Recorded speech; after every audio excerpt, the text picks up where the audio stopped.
Software developers are at the forefront of the enormous disruptive change that is heralded by the advent of AI, and in particular agentic AI programming. We are early adopters of the technology and are busy exploring and coming to grips with what it takes to succeed in AI-assisted development.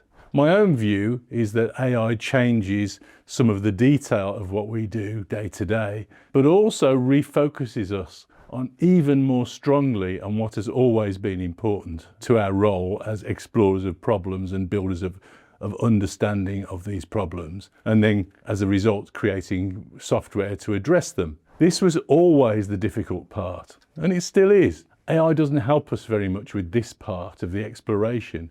So what can?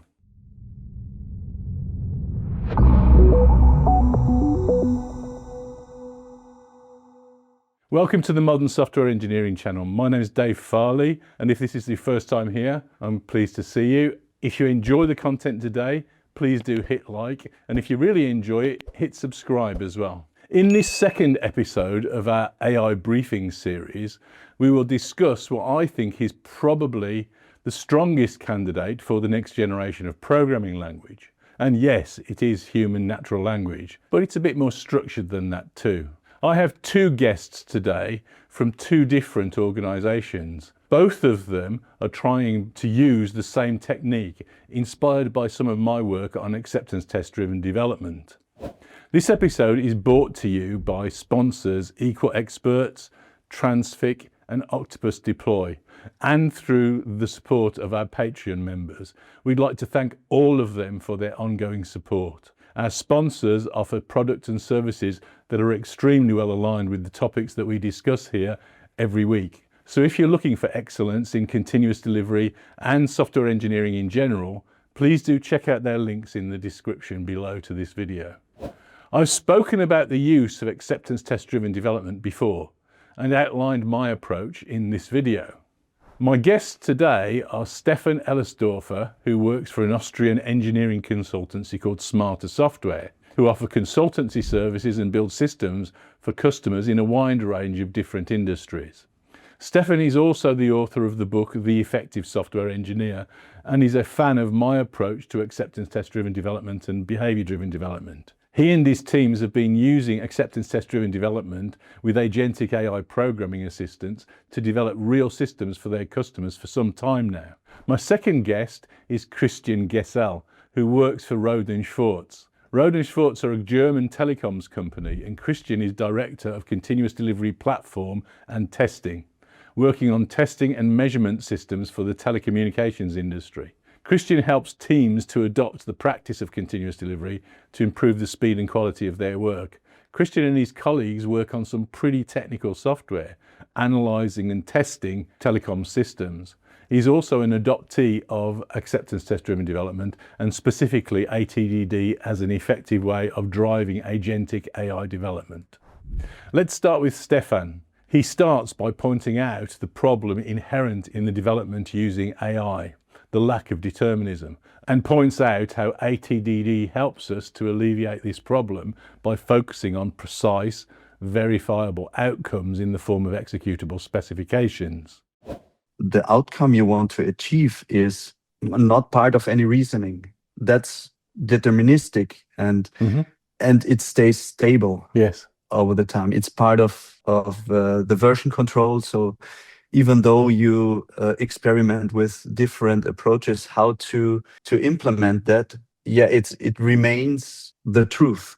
And I would guess that this makes it so valuable because you can very easily advise the AI to satisfy those tests. Yes. I mean, that's the only thing you actually have to do once those tests are decently described, and you can then kind of hand it over. This becomes the contract the AI is operating against. And basically, depending how far you take it. So you know that you can use BDD style acceptance tests for security testing and for performance testing and stuff like that. So depending how far you do that, how confident you are in defining those criteria, basically there's no need for human in the loop anymore to review the stuff, because as long as the outcome is the desired outcome, and as long as that desired outcome is really matching not only the expectations but also the necessities that we find in the real world, then it's fine. Who cares how the details are implemented? Yeah, it's starting to treat high level the language that's generated by the implementation that's generated by the AI as in the same way that we treat the assembler that's generated by our compilers. Really, that it's stuff that we don't very often bother to look at because we know what the outcome is because we've tested it. Yes, and actually, probably that has changed during maybe over the winter period, something like that. Yeah.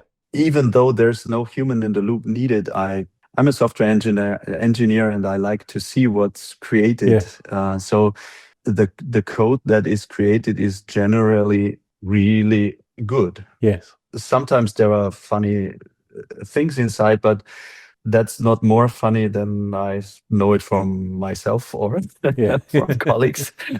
There's plenty of bad code out there that humans have written. Yes. Of course. So what are the advantages of working this way that you've found with using AI? What does it give you that working in other ways with an AI doesn't seem to give you? It gives me time to invest on the more necessary stuff. Like I said earlier, I think I said that it takes some discipline to create those acceptance criteria, those in the form that they are executable. Yes. I mean, I see it very, very often that there are written acceptance criteria that are not at all executable, but this is the difference. And so this has the biggest kind of influence on the probability for the AI or also for humans go into a wrong direction. The more there is of that quality, the better the guardrails are, and the less you will deteriorate into the wrong direction. Yeah. But this takes some discipline to go that far. But due to the fact that the AI will implement then the details, and it does this really, really fast, so I can do several things in parallel. I think that Stefan's point about this being a disciplined approach is an important one. This means that it gives us some structure that we can use to explore the problem, allowing us to grow our understanding and deepen it and design products around the behavioral outcomes that we really want. Christian reinforces that point of view, highlighting the importance of being clearer about what it is that we really want and using that to instruct our AI assistants. It kind of is a no-brainer, I would say. It's really the whole aura of creating a language for ourselves to be the general goal of creating a shared understanding of what we actually want. So that's really what the funny thing for me is that what the agents train us to do, right, or demand from us being specific and knowing what we want. Yes. That's something that's also being trained by the ATDD process. Yes. And I think so if someone is a good ATDD practitioner or VDD practitioner or just a person who has a lot of understanding of the customer need and is able to formulate this, that's basically, I think, the human skill that we all now need to use AI effectively. Right, so it's so very, very closely aligned, those two basically challenges, to drive an agent properly and with ATDD to specify properly what we really want. So for me, these were just so close together that it was kind of a no-brainer. And I also think that with the push forwards in model quality and speed, the abstraction level of coding seems to rise more and more. Yeah. And a good prompt for me looks very much like a good specification. Yes. And vice versa. So I would say the ideal starting prompt would probably be a set of acceptance criteria. And then I think many people have made the conclusion that it's extremely valuable to give the agent a way to self-verify. Yes. So to start with an assistant way to formulate specifications by example, then having again an assisted way to create test cases, and then basically give whatever freedom we are ready to give to the agent, for me is a very consistent, very good setup for agentic workflows in general. You give a very precise specification that can act as a fitness function for the system that you want to build. So, and then you get it to match the fitness function. So it feels like a very AI aligned way of working. Yeah, that definitely seems true to me. Yeah, a question to you would be, so I've seen some voices, some videos about, there was this thing about TDD. Yeah. Back then. It's interesting that maybe the whole idea of double loop TDD, ATDD, and developer loop TDD gets even a bigger push with the growing importance of the agentic workflows. Do you see something like that? I am certainly seeing people talking about that. I'm not yet seeing lots of organizations that are doing it, but some are. And there are people certainly pushing that as a way of working, sort of with various products. As you say, it seems like a very natural fit for the constraints of working. You know, in order to get high value out of our AI assistants, we've got to clearly express, as you've described so eloquently, we've got to be able to clearly express what it is that we want to achieve. Yeah. And that's really what ATDD and BDD do. It drives the development from being able to specify those things. And so the interesting thing that I can't quite work out myself is where the level at which the fine-grained, the inner loop of the TDD cycle works. The ATDD thing seems to be very natural in terms of humans. I want those tests. I want to be sure that the code's doing the right thing. I'm not sure how much of the detail I can afford to review if my AI assistant's generating lots and lots of code and lots of tests. Yeah. So I'm thinking about that and ways in which we can review that.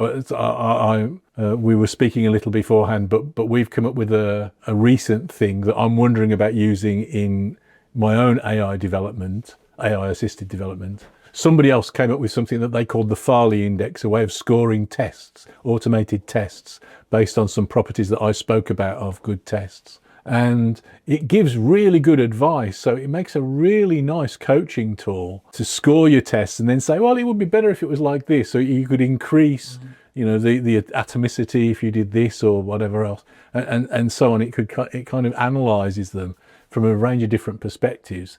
And I'm wondering about using that as a feedback loop to the AI to design better tests and better code out of the back of those tests as well. So it's an interesting stuff. That it's one of the nature of these AI tools, it seems to me, is that they constantly presenting you with new ideas of things to do and ways to use them.